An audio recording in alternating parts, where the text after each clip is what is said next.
Use in baking. Historically, ammonium bicarbonate was commonly used as a leavening agent in baking before baking powder and baking soda became more popular.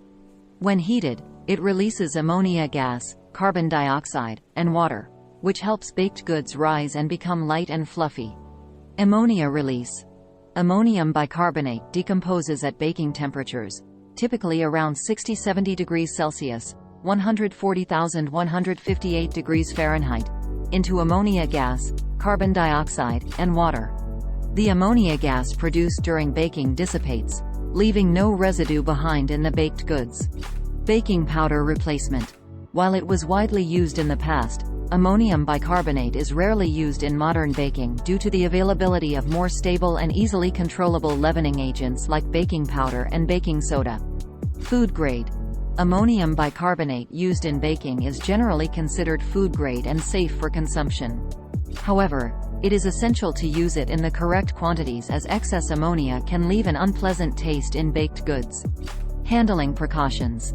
Ammonium bicarbonate can release ammonia gas when exposed to moisture or water, so it is essential to store it in a dry place and handle it with care.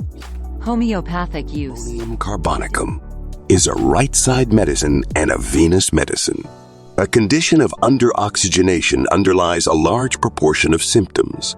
Consequently, it is a chilly medicine with great sensitiveness to cold open air. Aggravation. In wet, stormy weather. From washing. From wet poultice. Amelioration. By warmth. By warm. It is suited to stout women who readily take cold in winter. Aggravation. Worse at night. 3 a.m. It is also hemorrhagic. There is the scorbutic condition of bleeding gums. Bleeding from the nose, especially in the morning on washing. After a meal. Bleeding piles. At every menstrual period, bleeding from rectum. The menses are premature and copious, the blood being dark, colic and pains in loins, or toothache accompanying. Somnolence accompanies many conditions. Bloody expectoration accompanying the cough. Tickling, cough, asthma.